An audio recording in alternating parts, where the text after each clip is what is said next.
Le micro à Cabral Libye. Merci, Monsieur le Ministre. Alors, incontestablement, personne ne peut le nier, tout au long de cette crise, il y a des évolutions salutaires dans votre discours, même si elles sont paradoxales. Tout à l'heure, vous avez dit que hier, c'était de légitimes revendicateurs. C'est juste un peu gênant parce que hier, vous disiez qu'ils étaient manipulés, mais c'est une avancée. Tout comme... Beaucoup sont manipulés, de l'extérieur ou de l'intérieur. Mais continuez. Oui, en fait. Je note également que vous vous êtes progressivement réconcilié avec les réseaux sociaux.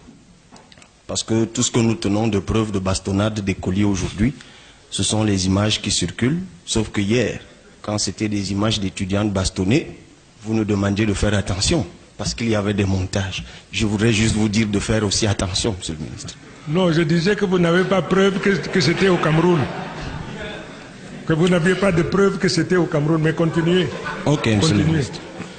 Je voudrais également approuver péremptoirement ce que vous avez dit de votre patron, le chef du gouvernement. Il est un excellent fonctionnaire quand il travaille à l'extérieur, chez les Blancs, comme vous avez dit. En revanche, à l'intérieur, on peut beaucoup relativiser. Parce que figurez-vous que vous parlez de comité, mais il y en a un dont vous ne parlez pas beaucoup, qui a été créé au MINUSUP, qui a tenu plusieurs réunions sur le problème anglophone, des enseignants anglophones, et qui a rendu ses conclusions depuis mars 2016. Et ça a été transféré au Premier ministre et à son directeur de cabinet, sauf que depuis lors, ce n'est pas ressorti. Qu'est-ce que vous en savez? Ok. Vous n'êtes pas membre du gouvernement pour le déclarer. Ok. Il y a des choses qu'on peut faire à votre insu. Ok, Monsieur le Ministre. Je vais poser rapidement ma question en m'appuyant sur une affirmation que vous venez de faire, que vous avez rappelée à mon confrère Kinisom, en lui disant que Aboué Machoï est un être humain. Je voudrais simplement vous rappeler aussi, Monsieur le Ministre, que Paul Biya est un être humain. Tout à fait. Donc, il est inadmissible que ce qu'il a dit soit une fin, soit insusceptible de débat. Parce que, Monsieur le Ministre, nous aimerions savoir et comprendre dans l'esprit du gouvernement qu'est-ce qui pose problème. L'État unitaire ou l'unité nationale. Parce que les États-Unis, c'est un État fédéral, mais il y a unité nationale. Est-ce que finalement, ce n'est pas tant une frayeur qui est logée dans le fait qu'en ouvrant le dossier de l'unité nationale, on découvrirait de profondes déchirures au sein de l'unité de la nation et que le renouveau ne veut pas assumer? Merci, Monsieur le Ministre. Je vous remercie beaucoup. Quand j'ai parlé de mon patron tout à l'heure, Monsieur le Premier ministre, chef du gouvernement, je disais que je voulais dire que c'est un diplomate rompu dans le métier, qui a de la patience, de la tolérance et de la persévérance. Et il a donc mis tout ça à contribution pour amener ses interlocuteurs à la raison. Malheureusement, il avait affaire à des gens dogmatiques. Oui, le président Biya est un être humain qui peut se tromper incontestablement. Et ça, c'est par atavisme. Tous, nous sommes sujets donc à nous tromper incontestablement. Mais là où il ne s'est pas trompé, c'est qu'il est détenteur de la Constitution. Et voilà ce que dit la Constitution. La Constitution dont il est garant aujourd'hui dit que le Cameroun est un et indivisible. Et il a rappelé que cela nous a été légué par les pères fondateurs qui ont sacrifié de leur sang pour qu'on en arrive là. Mais il a de la suite dans les idées. Ça a commencé comment? Sécession. Vous parlez des réseaux sociaux. Moi j'ai vu là, aux États-Unis, nos compatriotes, nos frères et sœurs qui sont là-bas, ils invitent le nouveau président. We want nothing short than independence. Vous avez vu ça aussi, non? Je vais vous montrer ça tout à l'heure. We want nothing short of independence.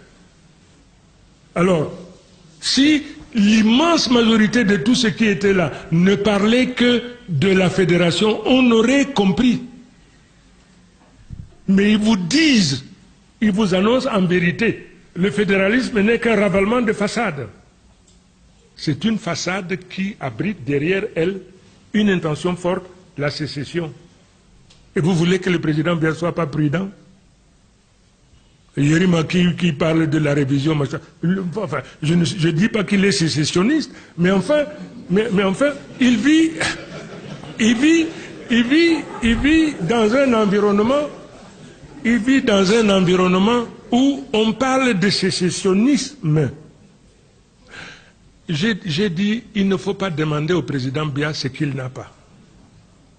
Faut pas. Il est héritier de quelque chose, il gère une constitution, point. Maintenant, est-ce qu'on ne peut pas réviser une constitution? C'est la question que vous posez. Est-ce qu'on ne peut pas réviser une constitution? Oui. On peut, mais ce que les uns et les autres doivent comprendre.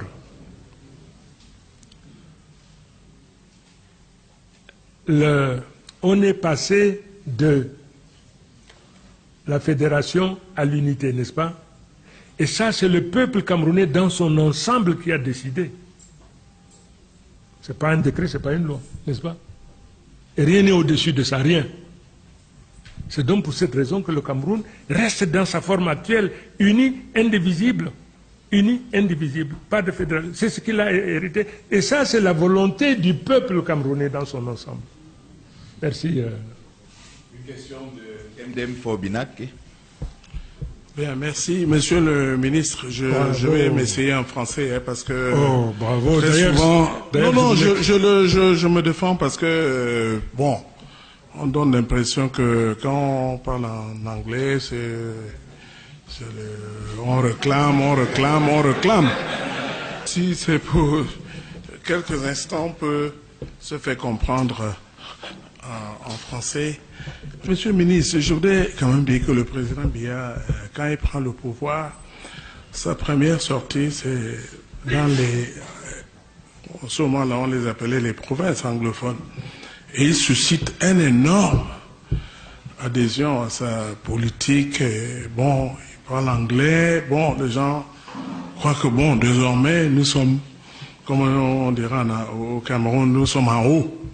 Mais ça, après ça s'estompe.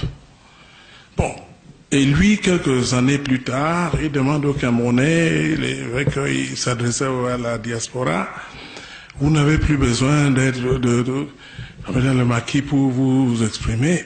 Bon, d'où vient-il donc maintenant que pour s'exprimer au Cameroun, qu'on doive se cacher, qu'il y a des sujets tabous, alors que nous sommes dans notre propre pays?